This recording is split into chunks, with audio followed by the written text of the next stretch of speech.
Hi friends, welcome to Universe Classes. स्वागत है आपका यूनिवर्स क्लासेज में। तो कैसे आप सभी, हम उम्मीद करते हैं आप शानदार होंगे और शानदार तरीके से अपनी पढ़ाई कर रहे होंगे।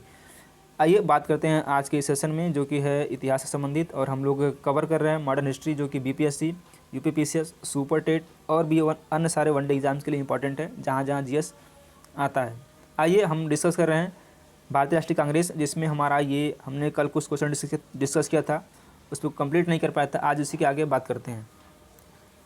भारतीय राष्ट्रीय कांग्रेस की स्थापना के समय भारत का वायसराय कौन था? ये इंपॉर्टेंट क्वेश्चन है, ये कई बार आप देख पा रहे हैं पूछा गया है क्वेश्चन है। Lord Ripon, Lord Lytton, Lord Canning या फिर लॉर्ड डफरिन? तो उस समय लॉर्ड डफरिन था। और भारतीय राष्ट्रीय कांग्रेस की स्थापना कब हुई थी, कमेंट करके बताइएगा।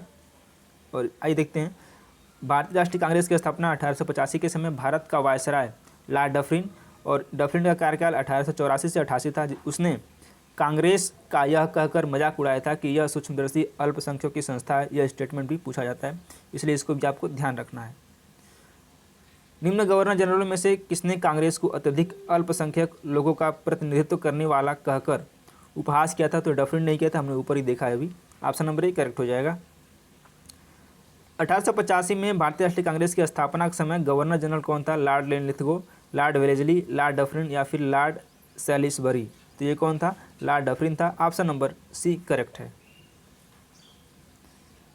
लॉर्ड डफरिन के वायसराय काल की एक महत्वपूर्ण घटना क्या थी? रामकृष्ण मिशन की स्थापना, ढाका में मुस्लिम लीग की स्थापना, भारतीय राष्ट्रीय कांग्रेस की स्थापना या फिर प्रथम जनगणना की शुरुआत? तो ये क्या था? भारतीय राष्ट्रीय कांग्रेस की स्थापना, जो कि 1885 ईस्वी में हुई थी। किसने कांग्रेस को सूक्ष्मदर्शी अल्पसंख्यक जनता का प्रतिनिधि बताते हुए उसका मजाक उड़ाया था? Lord Ripon, Lord Dufferin, Lord Curzon या फिर लॉर्ड वेलेजली? तो ये लॉर्ड डफरिन ने ऐसा कहा था।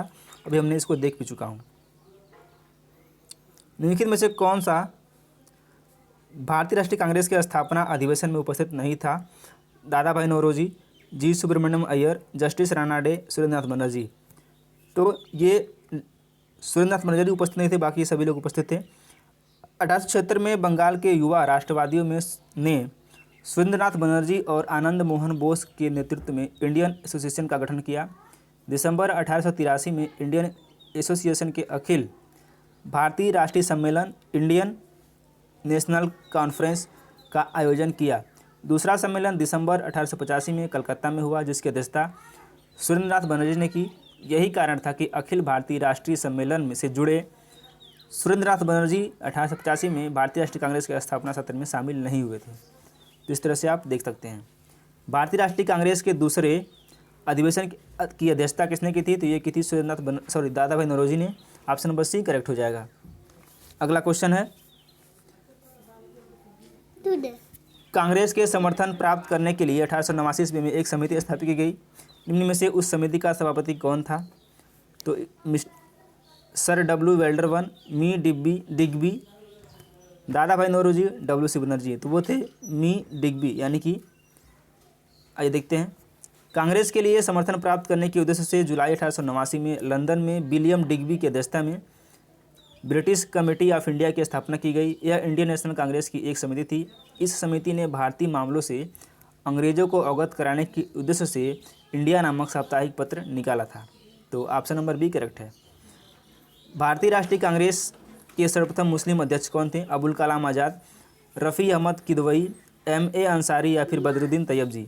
तो ये बदरुद्दीन तैयब जी थे। ऑप्शन नंबर डी करेक्ट हो जाएगा।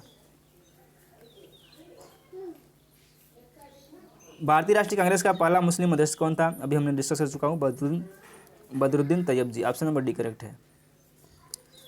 निम्नलिखित कथन पर विचार करना है। भारतीय राष्ट्रीय कांग्रेस की प्रथम महिला अध्यक्ष सरोजिनी नायडू थी। भारतीय राष्ट्रीय कांग्रेस के प्रथम मुस्लिम अध्यक्ष बदरुद्दीन तैयब जी थे। इसमें बताना है कौन सा सही है, ठीक है। तो भारतीय राष्ट्रीय कांग्रेस की प्रथम महिला अध्यक्ष एनी बेसेंट थी। और यदि ऐसा पूछता है कि भारतीय राष्ट्रीय कांग्रेस की प्रथम भारतीय महिला अध्यक्ष, तो हो जाएगा सरोजिनी नायडू, यानी कि ए गलत है, एक गलत है, दो सही है। तो ऑप्शन नंबर बी केवल करेक्ट है। आइए देखते हैं। यहाँ पर देख पा रहे हैं आप, वर्ष 1917 में भारतीय राष्ट्रीय कांग्रेस की पहली महिला अध्यक्ष एनी बेसेंट थी, जबकि वर्ष 1925 में कानपुर में हुए भारतीय राष्ट्रीय कांग्रेस के 40वें अधिवेशन में सरोजिनी नायडू कांग्रेस की प्रथम भारतीय महिला अध्यक्ष बनी। अतः कथन एक असत्य है, आप देख पा रहे हैं।